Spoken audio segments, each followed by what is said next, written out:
નમસ્તે વિદ્યાર્થી મિત્રો, રાજકુમાર એજ્યુકેશનલ એકેડેમીમાં આપ સર્વેનું સ્વાગત છે. આપણે ધોરણ 9 વિષય ગણિત પ્રકરણ પહેલું સંખ્યા પદ્ધતિ, એમાં આપણે અત્યાર સુધી જે જોયું એમાં છે કે આપણે ઘણી બધી બીજી સંખ્યાઓ જે આપણે ધોરણ 8 અને 7 માં જે અભ્યાસ કરી ચૂક્યા છો એના વિશે જોયું. પછી સમય સંખ્યાઓ વિશે જોયું. સમય સંખ્યાનું સંખ્યા રેખાઓનું જે નિરૂપણ થતું હતું એના આધારે બે સમય સંખ્યાઓ વચ્ચે આવતી સમય સંખ્યાઓ કઈ કઈ છે તમે ધોરણ 8 માં પણ શીખી ચૂક્યા છો. આમાં આપણે બે સમય સંખ્યાઓ વચ્ચે આવતી બીજી સમય સંખ્યાઓ છે કઈ રીતે મેળવી શકાય એ પણ જોયું. એને અનુસંધાને આપણે સ્વાધ્યાય 1.1 ના દાખલા પણ ગણ્યા હતા અને તમને બીજા એવા દાખલા ગણવા માટે હોમવર્કમાં પણ આપ્યા હતા.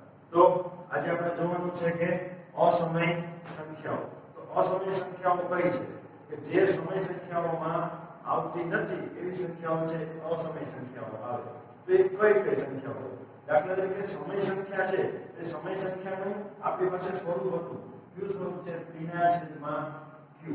તો આ સ્વરૂપમાં જે સંખ્યાઓ ન આવતી હોય એવી જે સંખ્યાઓ છે એને આપણે અસમય સંખ્યાઓ છે એ કહીશું. તો એવી સંખ્યાઓનું આપણે એના વિશે અત્યારે સમજવાનું છે અને એ અસમય સંખ્યાનું સંખ્યા રેખા પર નિરૂપણ છે કઈ રીતે થાય એ પણ આપણે સમજવાનું છે. તો પેલા અસમય સંખ્યાઓ એટલે શું? તો મેં તમને કીધું કે જે સમય સંખ્યામાં આવતી ન હોય એવી. કારણ કે સમય સંખ્યા છે એ અનંત છે, અસમય સંખ્યા છે એ પણ અનંત છે, પણ એવી સંખ્યાઓ કઈ કઈ?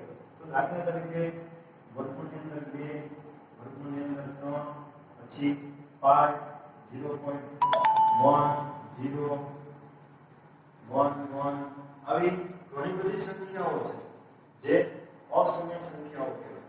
તો આવી બધી સંખ્યાઓ વિશે આપણે સમજીએ અને એ અસમય સંખ્યાઓનું આપણે સંખ્યા રેખા ઉપર કઈ રીતે નિરૂપણ થાય છે એ સમજીએ.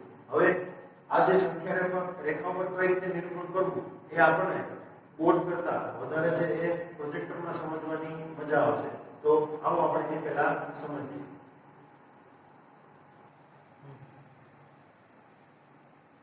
અસમય સંખ્યાઓ. આપણે અગાઉ જોયું કે સંખ્યા રેખા પર સમય સંખ્યા ન હોય તેવી સંખ્યાઓ પણ હોય છે. હવે આપણે આવી સંખ્યાઓની ચર્ચા કરીશું. p અને q પૂર્ણાંક હોય અને q is not equal to 0 હોય તેવા p q માટે આપણે p/q સ્વરૂપની સંખ્યાઓની ચર્ચા કરી છે. આથી તમને એવો પ્રશ્ન થાય કે એવી પણ સંખ્યાઓ છે જે આ સ્વરૂપમાં ન હોય? ખરેખર તેવી સંખ્યાઓ હોય છે. વિશેષ જ્ઞાન. મહાન ગણિત શાસ્ત્રી પાયથાગોરસના અનુયાયીઓએ સમય સંખ્યાઓ ન હોય તેવી સંખ્યાઓની શોધ લગભગ ઈસવીસન પૂર્વ 400 ની આસપાસ કરી લીધી હતી. આવી સંખ્યાઓને આપણે અસમય સંખ્યાઓ કહીએ છીએ કારણ કે તેને અપૂર્ણાંક કે પૂર્ણાંક સંખ્યાના સ્વરૂપમાં ન લખી શકાય. પાયથાગોરસના અનુયાયીઓ અને ક્રોટોનના હિપ્સકસ દ્વારા અસમય સંખ્યાઓની શોધની આસપાસની અનેક દંતકથાઓ છે. આ બધી દંતકથાઓમાં હિપ્સકસનો એક કમનસીબ અંત છે. તે ક્યાં તો √2 એ અસમય સંખ્યા છે તે જાણવા માટે અથવા √2 એ ગુપ્ત પાયથાગોરસના અનુયાયીઓની બહારના લોકો વિશેના રહસ્યને જાહેર કરવા માટે. તો ચાલો આપણે આ સંખ્યાઓને વિધિવત વ્યાખ્યાયિત કરીએ. જો સંખ્યા s ને p પૂર્ણાંક અને q શૂન્યેતર પૂર્ણાંક હોય તેવા p q માટે p/q સ્વરૂપમાં મૂકી ન શકાય તો તેવી સંખ્યા s ને અસમય સંખ્યા કહે છે. આપણે જાણીએ છીએ કે સમય સંખ્યાઓ અનંત હોય છે. એવી જ રીતે અસમય સંખ્યાઓ પણ અનંત હોય છે. અસમય સંખ્યાના કેટલાક ઉદાહરણો આ પ્રમાણે છે: √2, √3, √5, પાઈ, 0.10110, 111, 01110.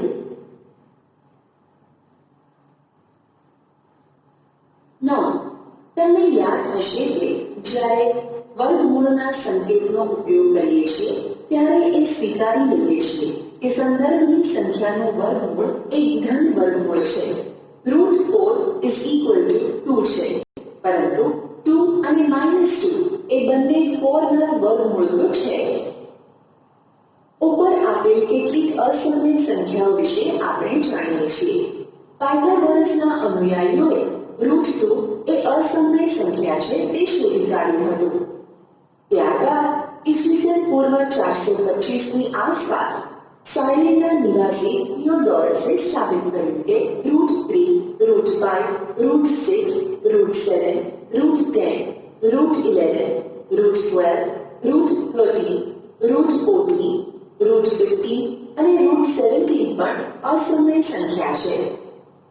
જો પાયની વાત કરીએ તો હજારો વર્ષોથી વિવિધ સંસ્કૃતિઓ તેનાથી પરિચિત છે. પરંતુ ઈસવીસન 1700 ના અંતમાં જ લેમ્બર્ટ અને લેજન્ડ્રે પાઈ એ એક અસમય સંખ્યા છે તેમ સાબિત કર્યું હતું. હવે આપણે 0.10, 110, 1110 અને પાઈ એ અસમય સંખ્યા કેમ છે તે આગળના વિભાગમાં જાણીશું. હવે આપણે પાછળના વિભાગના અંતમાં ઉપસ્થિત કરેલા પ્રશ્નો પર ફરી વિચાર કરીએ. તેના માટે સમય સંખ્યાવાળો થેલો લો. જો આ થેલામાં અસમય સંખ્યાઓ પર મૂકી દઈએ તો શું સંખ્યા રેખા પર હજુ કોઈ સંખ્યા બાકી રહેશે? આનો જવાબ છે ના. આમ એક સાથે લેવામાં આવેલી સમય સંખ્યા અને અસમય સંખ્યાનો જે સમૂહ મળે છે તેને વાસ્તવિક સંખ્યાઓનો સમૂહ કહેવામાં આવે છે. તેને આર સંકેત વડે દર્શાવવામાં આવે છે. આ વાસ્તવિક સંખ્યાઓ સમય અથવા અસમય સંખ્યાઓ હોઈ શકે છે. આપણે કહી શકીએ કે એવી જ રીતે સંખ્યા રેખાનો પ્રત્યેક બિંદુ એ એક વાસ્તવિક સંખ્યા દર્શાવે છે. આ કારણથી જ સંખ્યા રેખાને વાસ્તવિક સંખ્યા રેખા કહેવામાં આવે છે. વિશેષ જ્ઞાન 1870 ના દાયકામાં બે જર્મન ગણિતશાસ્ત્રીઓ કેન્ટર અને ડિડેકેન્ટીએ દર્શાવ્યું હતું કે પ્રત્યેક વાસ્તવિક સંખ્યાને અનુરૂપ વાસ્તવિક સંખ્યા પર એક બિંદુ છે અને સંખ્યા રેખાના દરેક બિંદુને અનુલક્ષીને એક અનન્ય વાસ્તવિક સંખ્યા છે. હવે આપણે સંખ્યા રેખા પર અસમય સંખ્યાને કેવી રીતે દર્શાવી શકાય તે જોઈશું. ઉદાહરણ, સંખ્યા રેખા પર √2 દર્શાવો. ઓકે, રેખા L દોરો અને તેના પર કોઈ એક બિંદુ O લઈને O ને સંગત સંખ્યા 0 લો.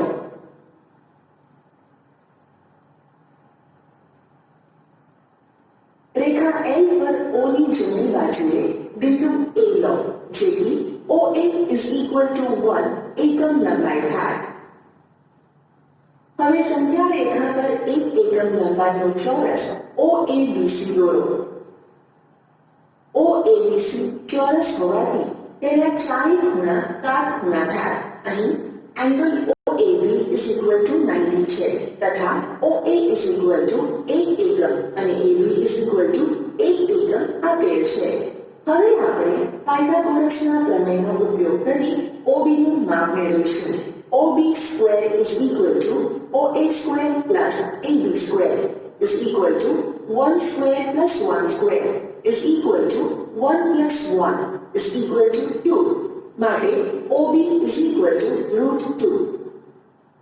હવે પરિકર દ્વારા O ને કેન્દ્ર લઈ OB જેટલી ત્રિજ્યા લઈ સંખ્યા રેખાને P માં છેદતું ચાપ દોરીએ ત્યારે મળતો સંખ્યા રેખા પરનું બિંદુ P એ √2 ને સંગત બિંદુ થાય છે.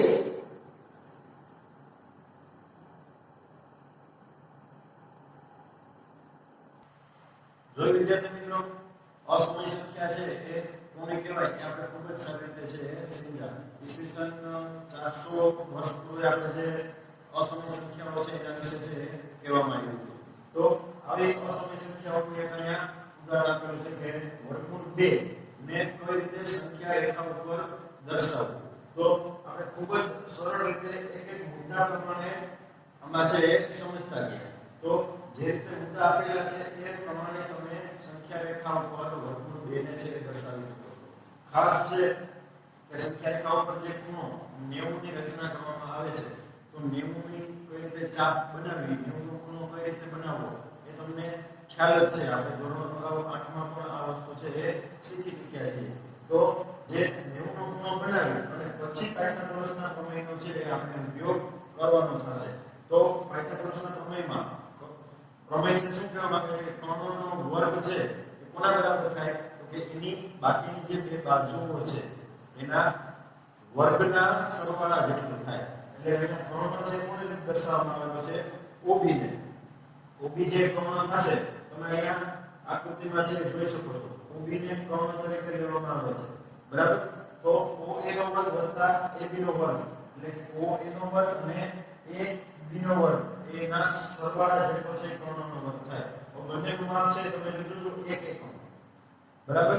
તો 1 એકમનો વર્ગ કરશો એટલે જવાબ આવશે 1 1. બંનેનો સરવાળો કરશો તો આવશે 2.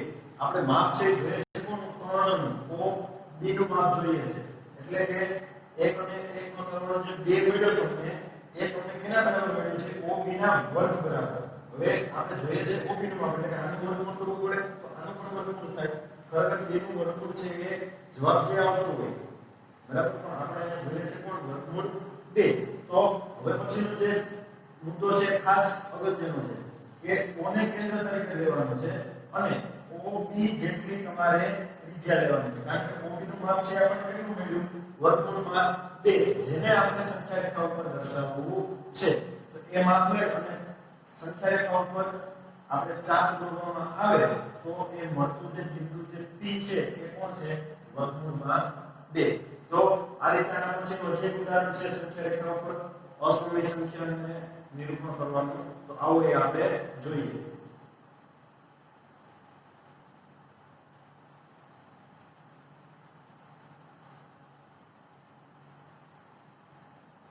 ઉદાહરણ સંખ્યા રેખા પર √3 દર્શાવો. ઉકેલ. સૌપ્રથમ રેખા L દોરો.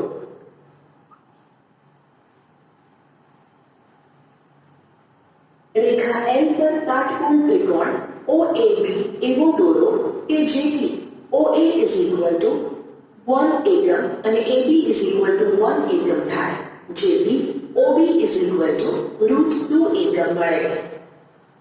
OB પર એકમ લંબાઈનો લંબ BD દોરો જેથી કાટકોણ ત્રિકોણ OBD મળશે.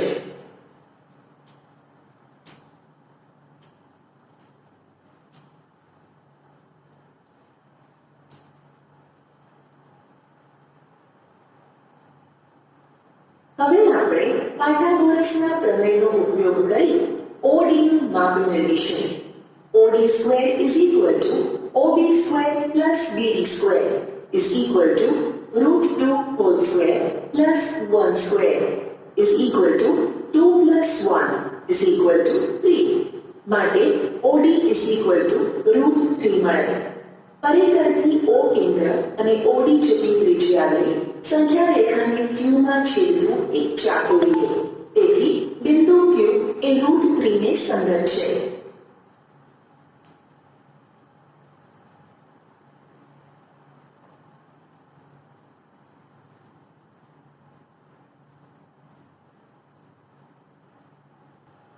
વિદ્યાર્થી મિત્રો અહીંયા બીજી એક અસમય સંખ્યા આપેલી છે વર્ગમૂળમાં 3 જેની સંખ્યા રેખા ઉપર નિરૂપણ છે કરવાનું છે. તો તમે વર્ગમૂળ 2 સુધી જે પણ કંઈ નિરૂપણ કરેલું છે એ જ રીતે રાખવાનું છે. ત્યાંથી પાછું એક એકમ માપ લઈ અને આગળ વધવાનું છે. એના દ્વારા જે મળતો બીજો ત્રિકોણ છે OBD એમાં ખૂણાની સામેની બાજુ થશે કર્ણ એટલે કે OD નું માપ આપણે મેળવવાનું છે. જે માપ છે એ પાયથાગોરસના પ્રમેય પ્રમાણે આનું માપ વર્ગમૂળ 2 છે એમાં એક ઉમેરવામાં આવશે એટલે 3 થશે.